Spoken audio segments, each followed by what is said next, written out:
목사님께서 설교하시기 전에 교수에 전해드리겠습니다. 성경 말씀 이렇게 성경 봉독하겠습니다. 요한복음 14장 요한복음 14장 5절에서 6절에 있는 말씀입니다. 2절밖에 안 되기 때문에 다 같이 한 목소리로 봉독하시겠습니다. 도마가 이르되 주여 주께서 어디로 가시는지 우리가 알지 못하거늘 그 길을 어찌 알겠사옵나이까. 예수께서 이르시되 내가 곧 길이요 진리요 생명이니 나로 말미암지 않고는 아버지께로 올 자가 없느니라. 아멘. 장로님들 나오셔서 숙성해 주시겠습니다.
아멘.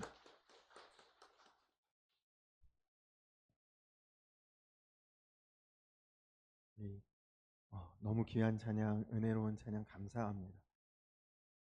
장로님 한 분이 그냥 처음 신앙생활을 하면서 이제 장로로 되기까지는 거의 제가 이렇게 따져보니까 20년 가까운 세월을 신앙 안에 꾸준히 머물러 있어야 장로의 직분을, 그것도 뭐 중간에 한 번도 흐트러짐 없이 계속 그렇게 변함없는 모습이라야 장로님이 세워지는 거니까 한 분이 얼마나 귀한 분인지 모릅니다.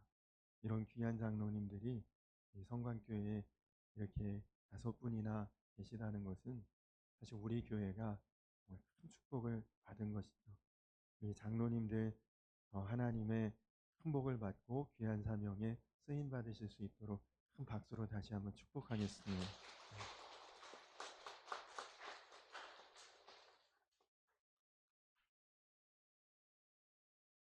교회 소식을 함께 나누고 그리고 말씀을 나누도록 하겠습니다. 오늘이 2월의 첫 주일이라 여러분 주보 6면에 보시면 2월의 합심 기도 제목이 있는데요. 한번 같이 함께 고백을 하고 그리고 2월 한 달 동안 여러분들이 함께 이 기도 제목으로 같이 기도를 하시면 좋겠습니다. 이 2월의 합심 기도 제목을 함께 고백하겠습니다. 우리 1번 같이 고백하겠습니다. 시작. 모든 성도들이 예배를 생명으로 여기고 기도의 자리를 힘써 지키며 말씀 속에서 주님의 마음을 알아가는 삶이 되게 하소서. 2번 주님의 능하신 손과 펴신 팔로 모든 성도의 가정을 지켜주시고 믿음으로 사라지는 은혜가 있게 하소서. 3번 십자가의 사랑과 구원의 은혜를 되새기며 더욱 깊이 주님을 묵상하며 교제하는 사순절 기간을 보내게 하소서. 아멘.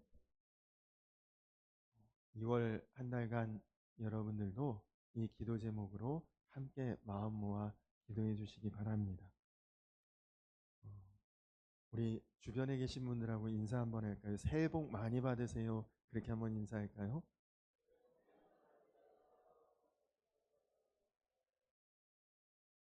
감사합니다. 뭐 벌써 올해 시작한 지 한 달도 지났지만 그래도 또 금주 안에 설날이 있기 때문에 또 이런 인사를 할 수 있어서 참 좋습니다. 하나님의 사랑과 은혜가 충만한 그런 명절 보내시고 그리고 오고 가는 길이 혹 멀리 이렇게 다니시는 분들은 안전하게 다니실 수 있기를 기도하고요. 2월 10일 새벽 기도는 설날 당일인데 가정에서 자율적으로 기도하시고 그리고 명절에 혹시 가정에서 예배를 드리실 분들은 그 주보에 이렇게 삽입되어 있는 설명절 가정 예배지를 참고해서 예배를 드리셔도 좋을 것 같습니다. 사순절이 2월 14일 수요일부터 3월 30일 토요일까지 부활절 전까지의 40일 동안 예수님의 십자가 고난을 묵상하고 경건한 말씀 묵상과 회개 기도를 통해 주님을 더욱 깊이 만나고 친밀히 동행하는 그런 영적인 순례 기간입니다. 여러분들도 아무 그냥 의식 없이 생각 없이 지내지 마시고 지금이 사순절 기간이구나, 영적으로 깊은 은혜가 있는 때이구나 생각하시고 조금이라도 더 신앙 안에 머물 수 있는 마음을 갖도록 힘쓰시기 바랍니다. 이미 광고를 드린 것처럼 이 청소년부가 청소년들만 따로 이렇게 예배를 드리기 시작을 했는데 우리 청소년부가 아주 단단하게 든든하게 잘 설 수 있도록 많이 기도해 주시고 그리고 이금우 장로님과 청소년부를 섬기시는 김소리 선생님, 김진원 선생님 위해서도 많이 기도해 주시기를 부탁드립니다. 매주 금요일 저녁 5시에 우물교회 지난 성령기도회 때 오셔서 말씀도 전하셨는데 김성주 목사님 지도로 악기교실이 우물교회에서 있습니다.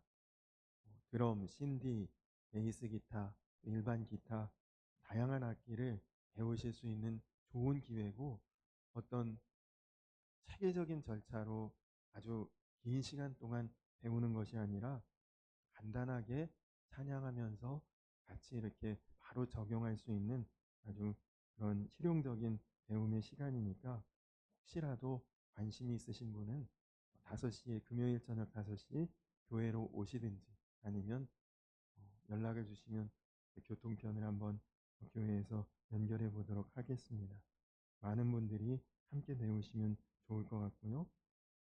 기관별 헌신 예배 다음 주 담당은 우리 권사회에서 섬겨주시기 바랍니다. 기부금 납입 증명서 발급을 원하시는 분은 언제든지 말씀하시면 발급을 하도록 하겠습니다.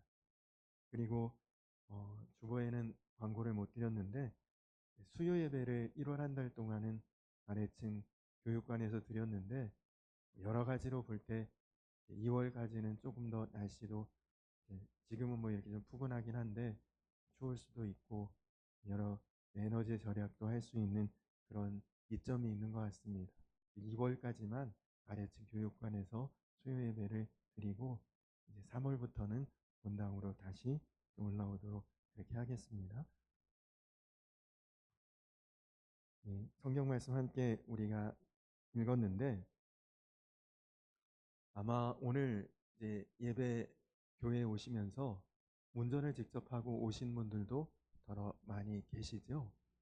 요즘에는 내비게이션은 거의 운전하는 분들에게 필수품이고 지금은 이제 모든 차량이 내비게이션은 그냥 자동으로 이렇게 다 그 기능이 추가되는 그런 이제 형편이 될 정도로 아주 내비게이션 없이 운전한다는 것은 조금은 이제 어려운 시대입니다.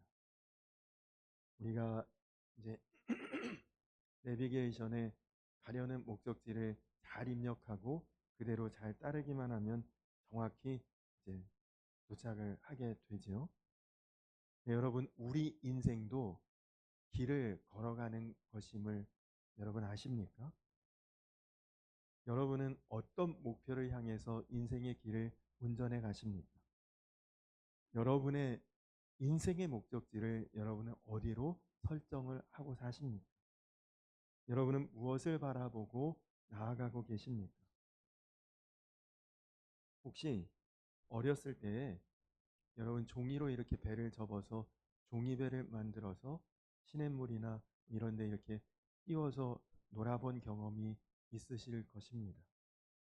근데 이 종이배를 냇물에 띄워 놓으면 이리저리 물결이 가는 그 물결 방향을 따라 정처 없이 떠내려갑니다. 정지를 한다든지 방향을 바꾼다든지 할 수 없고 그냥 물결 따라 쭉쭉 흘러내려갈 수밖에 없습니다. 그러나 여러분 젓는 노가 있는 배라든지 아니면 엔진이 있는 배는 목적한 곳을 향해 노를 저어갈 수 있고 엔진을 가동하면 이동을 할 수가 있죠. 그렇다면 우리 성도님들의 인생은 정처 없이 떠내려가는 종이배와 같습니까? 아니면 내가 목적한 대로 노저어갈 수 있는 그런 인생이십니까?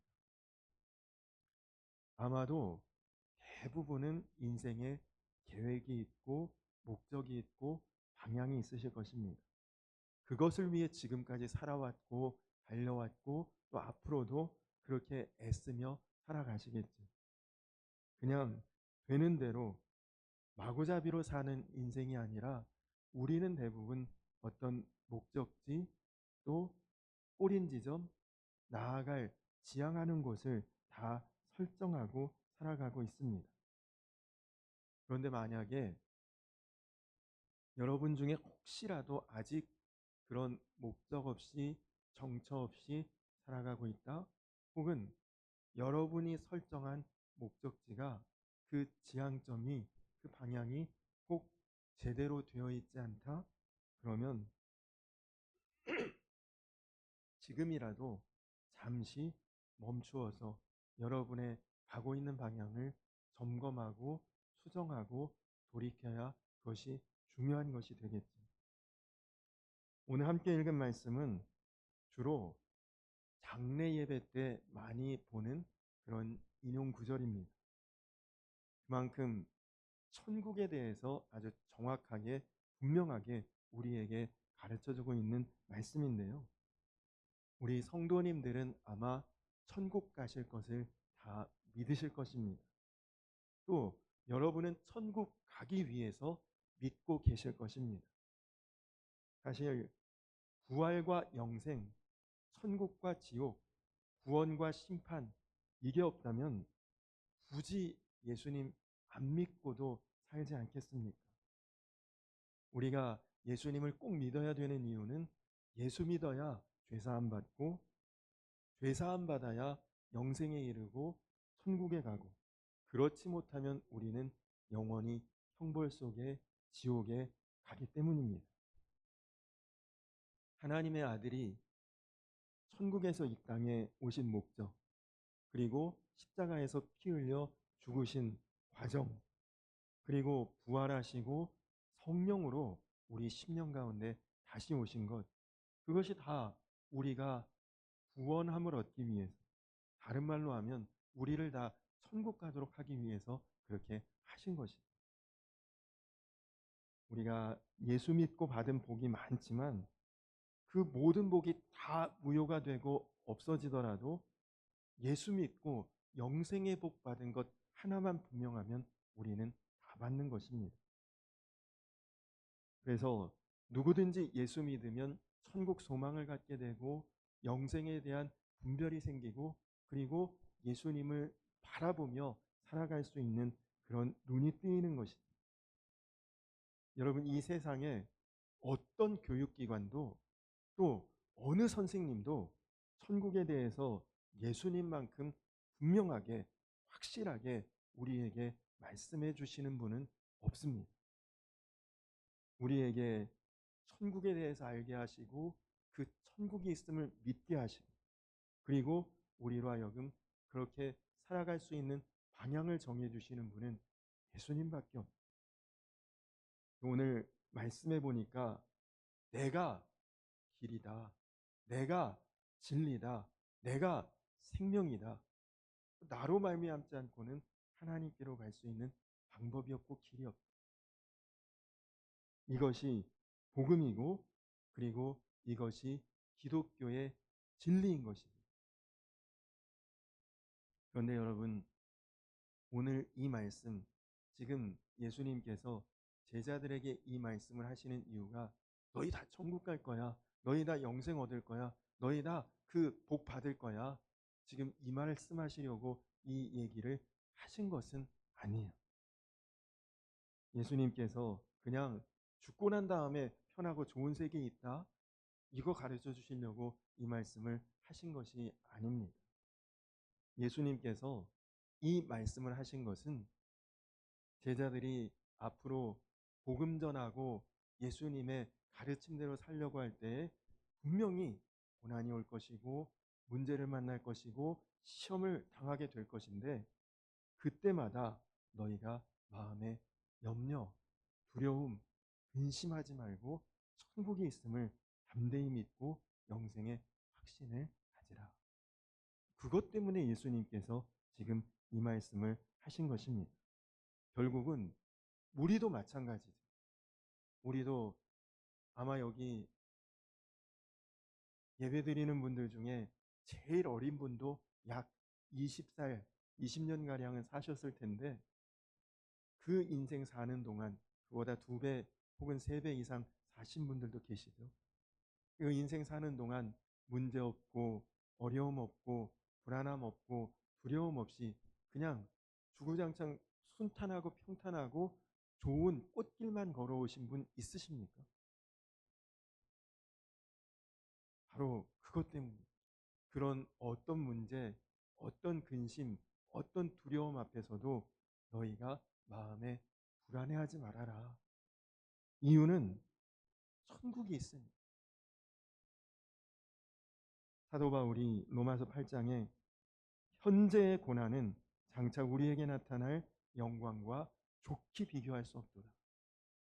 우리가 지금 여기서 조금 고생하고 힘들어도 앞으로 하나님 나라의 그 영광과 감히 비교할 수 없으니 마음에 너무 염려, 걱정, 근심, 불안에 붙잡히지 말고 그리고 주 안에서 평안하게 담대하게 지내라는 말씀이시죠.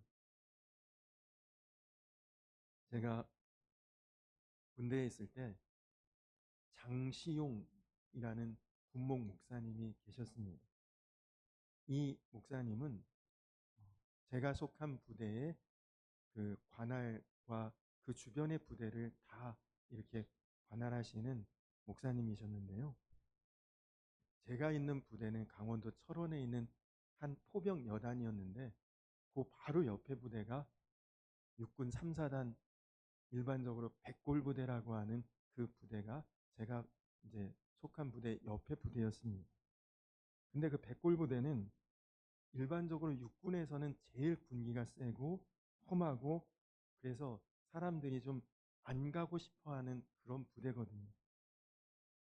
근데 이 장시용 목사님이 저희 부대와 뭐 옆에 부대와 주변 부대를 이렇게 다 관할하고 계시는데 이 3사단 백골부대 신병교육대에서 한 신병을 만났는데 그에 대한 이야기를 저가 속한 교회에서 설교를 하실 때 전하셨습니다.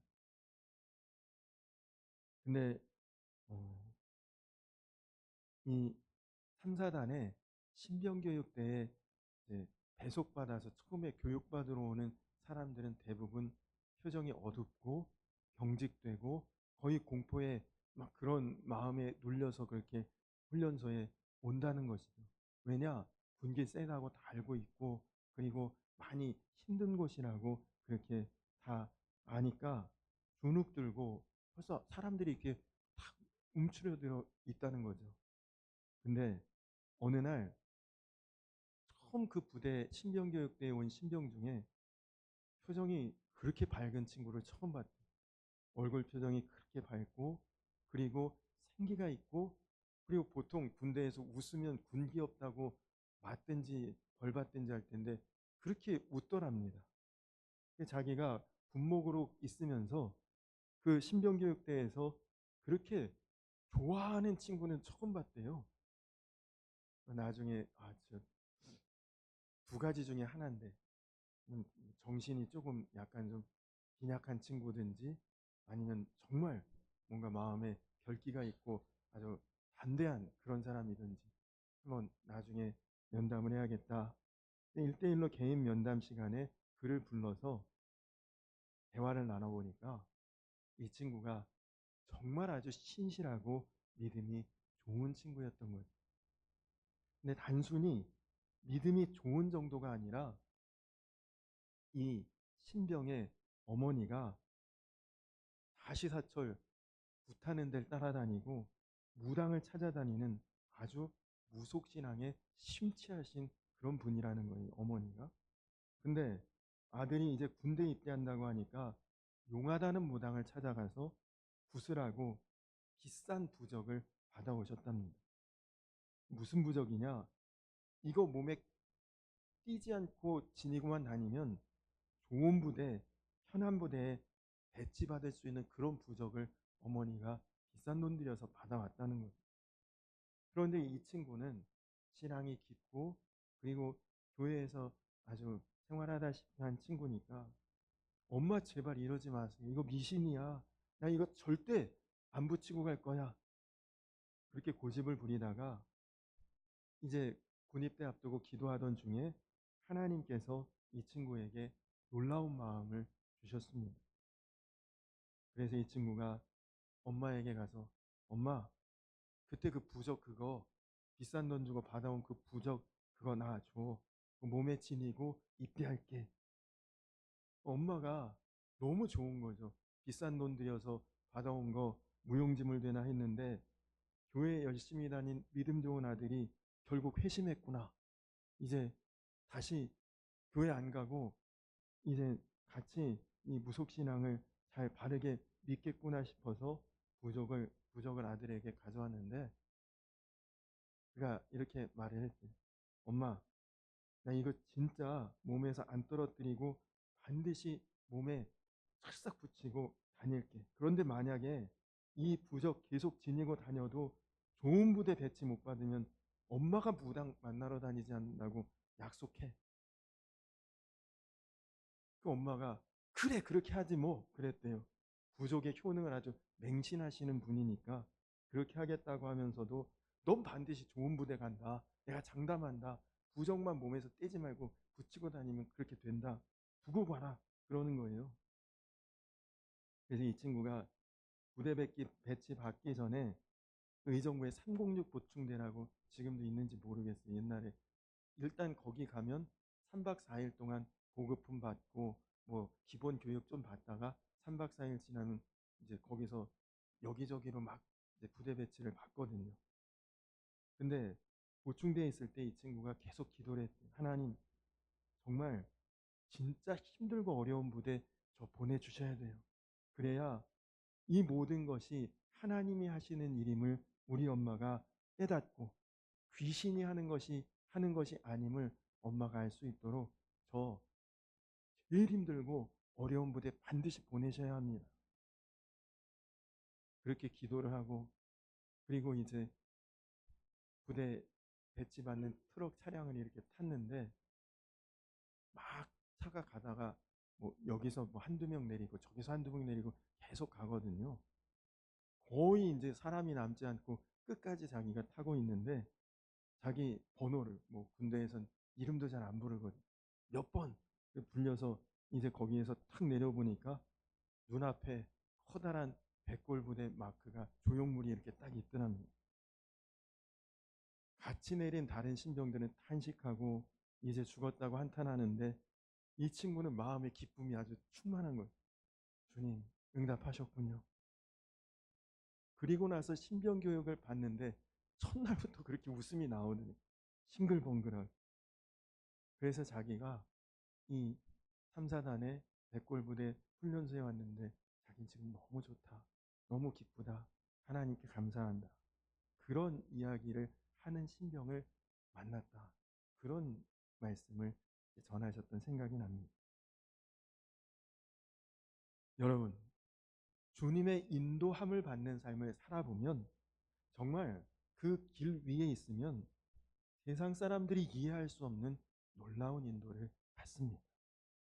무슨 일을 만나도 그것이 주님의 응답과 인도하심으로 믿어진다면 그럼 여러분의 삶의 관점도 가치관도 그것도 다 바뀔 수가 있는 거죠.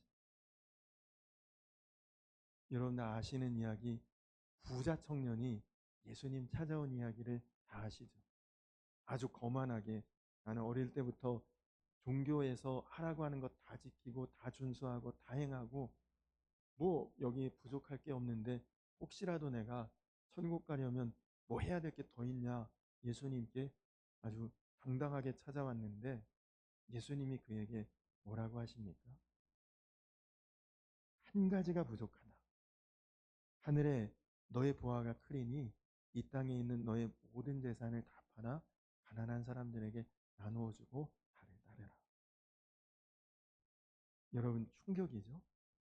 부자 청년이 참 믿음 없다 어리석다 하지만 여러분이 그 입장이면 파면하고 다 청산하고 다 팔고 예수님 따라간다고 자신 있으십니까? 어려운 문제지. 근데요, 요한계시록에 보면 천국에 대해서 아주 잠깐 이렇게 소개하는 장면이 나오는데 천국은 모든 길이 황금길이다. 12개의 문이 있는데 다 진주문이다. 그렇게 기록되어 있거든요.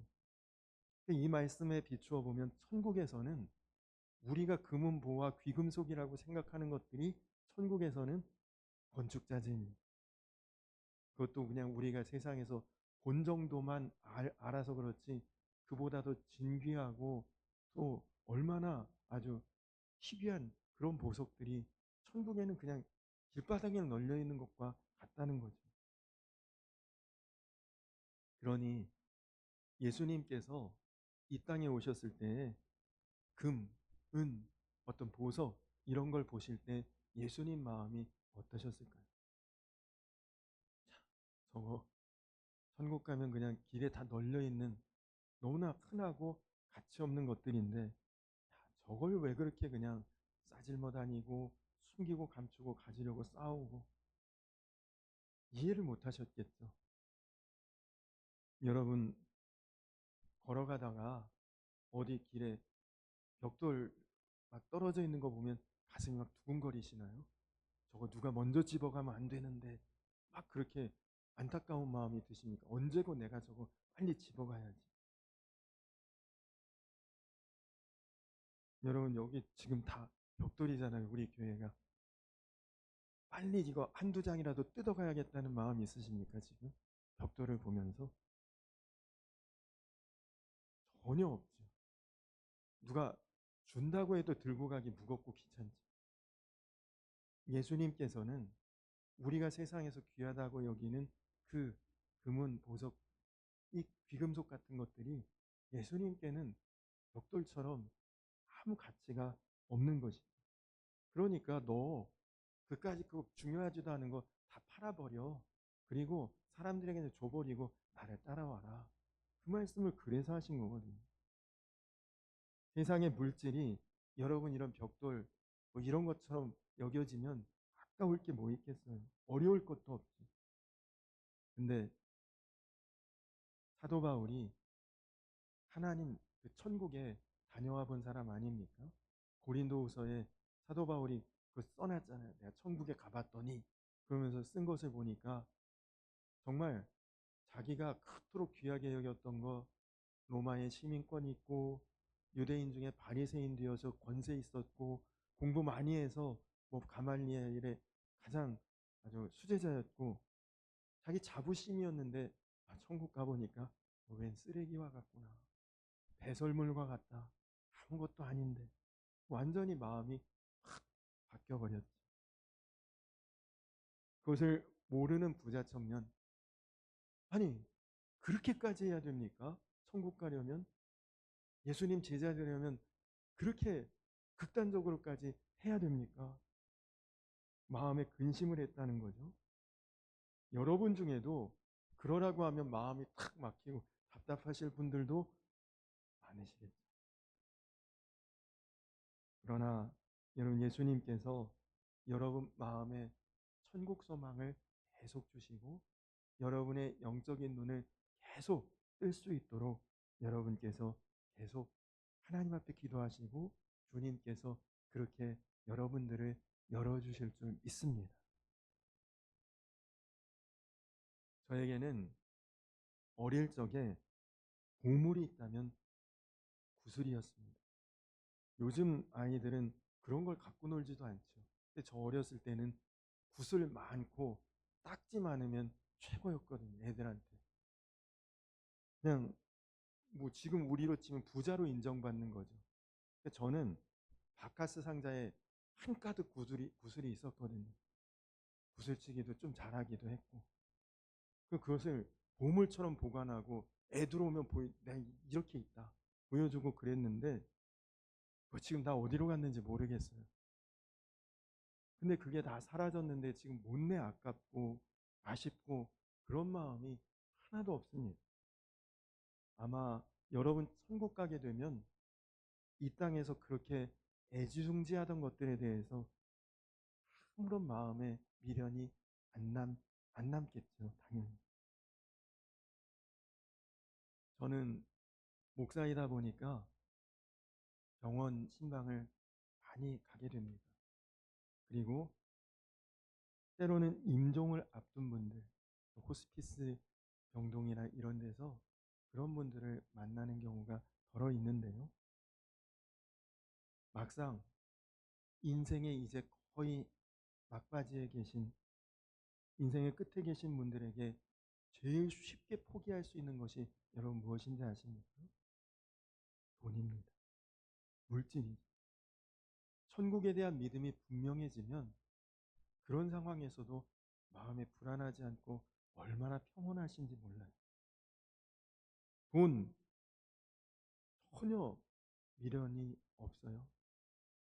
뭐 이제 살면 한 달 혹은 두 달?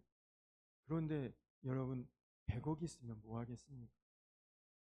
금은보화를 트럭으로 갖다 주면 뭐 하겠어요? 이제는 아무 소용없죠. 지금 여러분 지갑에 돈이 두둑히 있다. 그러면 마음이 든든할 것입니다. 아마 여러분 지금 통장에 잔고가 꽤 된다. 그럼 마음이 굉장히 안심이 되겠죠. 근데 주님이 주시는 평안은 세상의 안심과는 완전히 다른 것입니다. 누가복음 12장에 보면 흉년이 들어서 곡식 창고를 아주 하나 더 짓고 거기에 곡식을 가득 채운 한 농부가 내 영혼아 편히 먹고 쉬고 마시고 즐거워하자. 그렇게 노래하고 있는데 그때 하나님께서 그에게 뭐라고 말씀하십니까? 이 어리석은 자야. 오늘 밤에 내 영혼을 도로 찾으리니 그러면 내 준비한 것이 누구 것이 되겠느냐. 물질 많아서 마음이 얼마나 든든하고 좋았는데 한순간에 그 마음 든든했던 거 다 끝나는 것 아닙니까? 세상에서 평안을 구하고 세상에서 마음을 든든하게 해주는 것은 여러분 예수님 앞에서는 아무것도 아닙니다. 한순간에 불편해지고 불안해질 수밖에 없어요. 그래서 여러분은 예수 안에서 마음의 평안을 가지고 천국을 바라고 소망을 추구하는 그런 진정한 평안을 누리게 되시기 바랍니다. 저희 아버지는 위암으로 10년 동안 투병하시다가 소천을 하셨습니다. 제가 초등학교 5학년 때 위암 4기 판정을 받으셨는데 그때 당시에는 암 걸렸다 그러면 죽는다와 같은 말이었거든요. 근데 정말 위암 4기 판정은 사형 선고였는데 하나님이 도우셔서 수술을 받고 기적같이 치유가 되셨습니다. 제가 군대 갈 때까지 한 10년 정도를 더 사셨죠. 이 암 걸린 것 이것 때문에 저희 아버지는 신앙이 없으셨다가 신앙생활을 시작하게 되셨습니다. 그것만 보면 참 놀라운 축복이었는데 문제는 암 때문에 신앙생활을 제대로 못하셨습니다. 저희 아버지에게는 암이라는 존재가 너무 컸던 거죠. 예수 믿어야 천국 갈 수 있다고 하니까 죽을 수도 있으니까 그냥 예수님을 믿겠다 고백하고 그리고 그 다음부터는 열심히 교회 다니며 신앙생활을 하시기는 했지만 예수님보다 암의 존재를 훨씬 더 의식을 하셨던 것입니다. 수술받고 항암 치료받고 투병하는 과정에서 계속 암에 눌려 계셨습니다. 야, 암 환자지. 나 암병 있지. 음식 먹다가 조금만 뭐 속에 약간 거북한 반응만 있으면 얼마나 겁을 내시. 재발한 거 아닌가. 병원으로 바로바로 달려가시고 여러분 지금은 수면 내시경이라도 있죠. 그때는 내시경이 수면도 없지만 내시경 하는 그 호수가 지금 하는 것의 3배 정도는 굵었거든요. 이거 한 번 받으면 사람이 축죽음이 되는데 그걸 한 주일에도 2-3번씩 겁나니까 그렇게라도 해서 암 없다는 거 확인해야 되니까 그게 얼마나 스트레스인지 몸이 그냥 회복되고 어느 정도 좋아지다가 다시 악화되는 그 과정을 10년 동안 계속 반복했습니다. 당시에 저는 너무 어렸고 영적으로도 미숙해서 암도 있고 예수님도 계시고 암도 존재하지만 예수님도 존재하시는데 암보다 예수님이 더 큰 능력이 있지 않겠냐. 암보다도 예수님이 훨씬 더 능력이 있지 않겠냐. 아버지 왜 암만 생각하고 예수님 생각은 안 하시냐. 이 얘기를 못했어요. 그렇게 예수님을 믿었지만 암을 묵상하며 사셨던 늘 불안해하시고 초조해하셨던 아버지의 모습을 생각하면 지금도 안타깝습니다. 근데 여러분 꼭 암이 아니라도 여러분에게는 예수님보다 더 여러분을 불안하게 만들고 염려하게 만들고 두려워하게 만드는 그런 존재는 여러분에게 없습니까? 여러분이 가지고 있는 어떤 문제가 예수님이 주시는 평안을 다 덮고도 남을 정도로 여러분을 불안하게 하고 근심하게 하는 그런 문제 없습니까? 말씀드렸던 것처럼 누구나 다 꽃길만 걷는 것 아닙니다.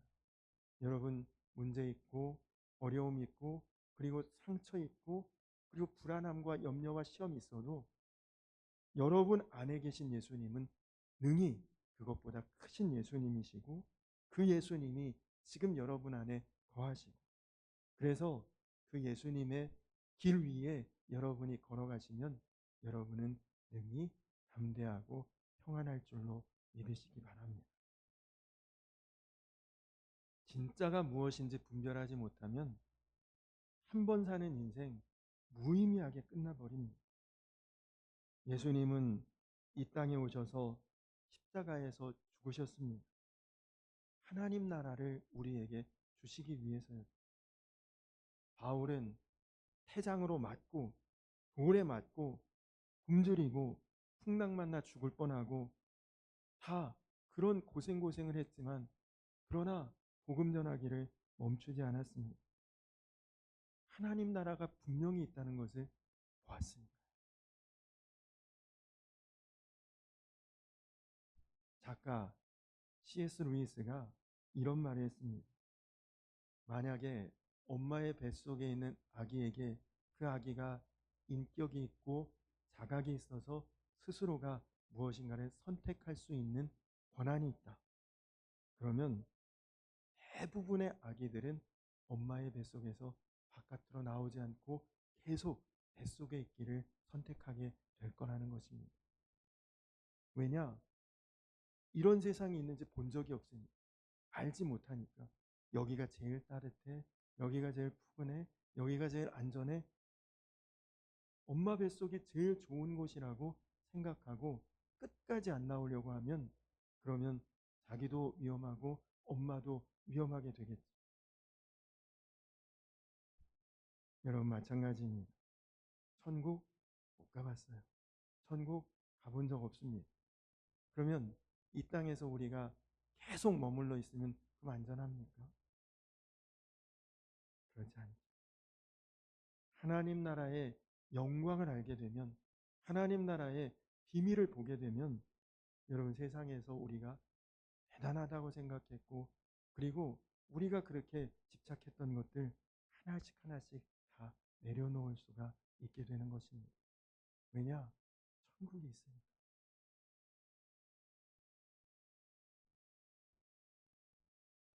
예전에 캄보디아 단기 선교를 갔을 때 그때는 뭐 어느 지역의 교회에서 사역하고 자고 다음날 다른 지역으로 이동해서 또 그 지역에서 이제 교회에서 사역하고 자고 이렇게 이동을 했는데 하룻밤 묵었던 교회 뒤에 산이 있더라고요. 아침에 일찍 일어나서 산에 올라가 기도하고 묵상하는 시간을 가졌습니다. 산은 깊고 숲은 울창했습니다. 처음 가보는 산이었고 방향도 모르는 숲속이었지만 두렵지 않았습니다. 사람들이 많이 지나다니고 오고 간 그런 길이 나 있었기 때문입니다. 길을 따라서 쭉 산길을 올라갔다가 내려왔습니다. 내려오면서 길 위에 있다는 것이 얼마나 중요한 것인가를 생각했습니다. 똑같은 산이라도 길을 따라가지 않았더라면 위험할 수도 있고 그리고 고생할 수도 있었겠죠. 사랑하는 성도 여러분, 여러분도 길 위에 거하시기 바랍니다. 여러분 인생도 길 위에 있어야 합니다. 지금 여러분은 길 위에 계십니까? 세 가지만 제가 여쭤보면 알 수 있습니다. 당신은 어디서 왔습니까? 당신은 어디로 가십니까? 당신은 지금 어디에 있습니까? 대답하기 어렵다면 나는 길을 잃은 자입니다. 예수님께서 내가 길이라 말씀하셨습니다. 그래서 예수님 안에 있으면 우리는 안심하고 가면 되는 것입니다. 예수님을 바라보는 것이 길 위에 있는 인생입니다. 여러분의 신분은 하나님의 자녀입니다. 여러분의 소속은 하나님 나라입니다. 외국에 갔다가 귀국할 때 한국 사람과 외국 사람은 들어오는 길이 달라집니다. 그냥 한국 사람이면 큰 절차 없이 편하게 통과하고 우리나라에 입국할 수 있지만 외국인이다 그러면 그때부터 조사받고 그리고 여러 가지 절차를 밟아야만 이 땅에 입국할 수가 있는 것입니다. 여러분은 세상과 소속이 다르고 또 신분이 다른 사람들입니다. 예수님의 다스림 안에 거하고 예수님의 통치 아래 살고 이제는 내 안에 내가 아니라 그리스도 예수께서 사시는 그런 사람. 그것이 길 위를 걸어가는 참된 성도의 삶입니다. 간절히 바라기는 우리 성도님들 모두가 인생의 정확한 방향과 바른 길과 진리와 생명이 되시는 예수님만 바라보시고 예수님을 마음에 품고 그리고 그 길 위로만 걸어가시는 저와 우리 성도님들 다 되시기를 주님의 이름으로 간절히 축원합니다. 우리 이 시간 다 자리에서 일어서서 찬양 주가 보이신 생명의 길 우리 같이 찬양하면서 준비하신 예물 봉헌하신 후에 기도하고 예배를 마치도록 하겠습니다.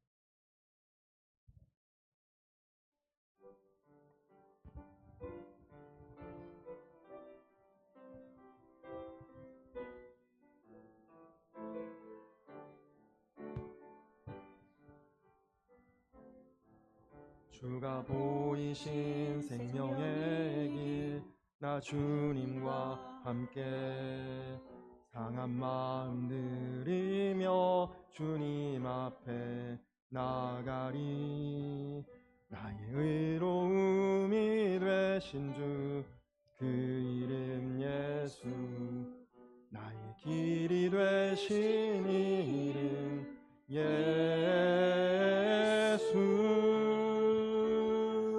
나의 길 오직 그가 아시나니 나를 단련하신 후에 내가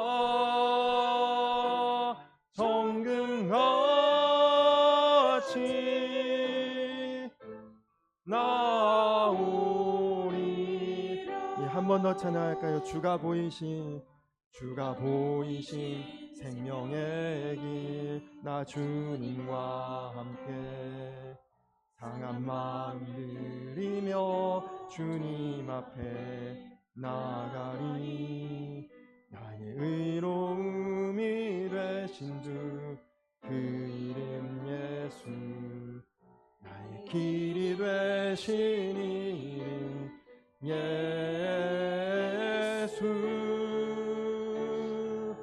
나의 길 오직 그가 아시나니 나를 단련하신 후에 내가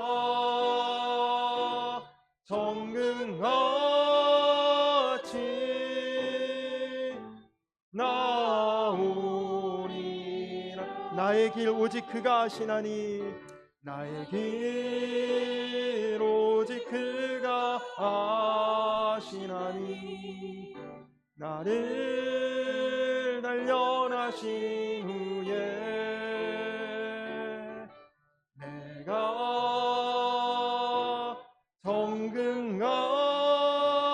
정금같이 나오리라. 우리 이 시간 나같이 기도하겠습니다. 오늘 말씀처럼 오직 예수님 한 분만이 우리의 길이요 진리요 생명이십니다. 여러분 혹시 길을 몰라 방황하셨습니까? 길을 잃고 헤매이고 있지 않습니까? 여기 가장 분명한 길이 있습니다. 가장 정확한 방향이 있습니다. 그 길이 바로 예수 그리스도의 길입니다. 여러분 다른 곳 보지 않고 예수님만 바라보고 나아가시면 됩니다. 소경도 눈을 뜨고 안진뱅이도 일어서고 기적 같은 역사가 성경에 나오지 않습니다. 우리가 다른 건 몰라도 예수님이 길과 또 진리와 생명이 되신다는 것을 하나님 바라보는 눈이 열려지게 하여 주시옵소서. 세상에 그 어떤 것도 나를 불안하게 또 두렵게 염려하게 만들지 못하도록 오직 길 되신 예수님 일을 담대하게 평안하게 걸어가는 인생 되게 하여 주시옵소서. 우리 다 같이 주여 한번 부르고 기도하겠습니다. 주여, 좋으신 아버지 하나님 감사합니다. 하나님 그렇습니다. 주님이 우리의 길이십니다. 주님이 나의 진리이십니다. 주님이 우리의 생명이십니다. 하나님 우리가 세상 살아갈 때 정말 수만 가지 길이 있을지라도 하나님 우리 집으로 가는 방향은 하나이듯이 하나님 내가 천국 가는 길 하나님 나라로 가는 길은 오직 하나 예수 그리스도밖에는 없다는 것을 하나님 깨닫게 하여 주시옵소서. 세상은 수많은 것들로 우리를 현혹하고 거짓으로 우리를 속이지만 예수님만은 우리에게 유일하신 진리이신 하나님이신 줄로 믿습니다. 하나님 그 길이 바른 길인 줄 알고 따라갔다가 하나님 죽을 수밖에 없고 낭패를 볼 수밖에 없는 일이 얼마나 많이 있습니까? 그러나 오직 우리에게 영생이시고 우리에게 천국이신 우리 주님만을 바라보며 신뢰하며 의지하며 살아갈 수 있도록, 그래서 사랑하는 우리 성도님들 세상 살아갈 때 그 어떤 일에도 염려하고 불안하고 두려워하며 하나님 마음에 근심하지 않고 주 안에서는 담대하고 평안하며 주 뜻대로 살아가는 하나님 선하고 복된 삶이 되게 하여 주시옵소서. 내가 곧 길이요 진리요 생명이니 나로 말미암지 않고는 아버지께로 올 자가 없느니라. 주님 말씀을 내가 붙들기 원합니다. 주님 정말 길을 바라보는 눈이 열려지기를 원합니다. 그래서 세상에 많은 길이 있지만 다 중간에 끝날 길이고 중간에 막힌 길인데 오직 천국까지 열려있는 예수 그리스도 그 길 위에 살아가는 모든 인생들이 되게 하여 주시옵소서. 주님 정말 하나님 나라와 천국 소망에 우리가 눈을 뜨게 하셔서 세상에서 우리가 천국 가면 부질없을 것에 너무 애착을 가지고 집착을 가지고 살지 않고 이제는 주 안에서 늘 평안하게 그리고 담대하게 살아가는 은혜롭고 복된 삶이 될 수 있도록 정말 하나님 나라의 소속이 되고 천국 백성의 신분으로 살아가는 사랑하는 우리 성도님들 다 되게 하여 주시옵소서. 금주간 설 명절이 있습니다. 명절에 또 오랜만에 만나는 일가 친지들과 갈등하고 반목하는 일 없게 하시고 주 안에서 화목하고 은혜로운 명절 다 지낼 수 있도록 또 걸음걸음 안전하게 주님 지키시고 인도하여 주시옵소서. 귀한 예물 언제든지 하나님의 뜻에 따라 하나님의 계획에 따라 하나님 목적하신 대로 쓰여질 수 있도록 주님 인도하여 주시옵소서. 이제는 우리를 죄에서 구원하신 우리 구주 예수 그리스도의 크신 은혜와 아버지 되신 하나님의 놀라우신 사랑과 하나 되게 하시는 성령의 교통하심이 이제 예수 그리스도 그 길 위를 걸어가며 나아가며 바라보기를 소원하는 모든 주의 자녀 주의 백성들 위해 이제로부터 영원토록 함께하여 주시기를 간절히 축원하옵나이다. 아멘.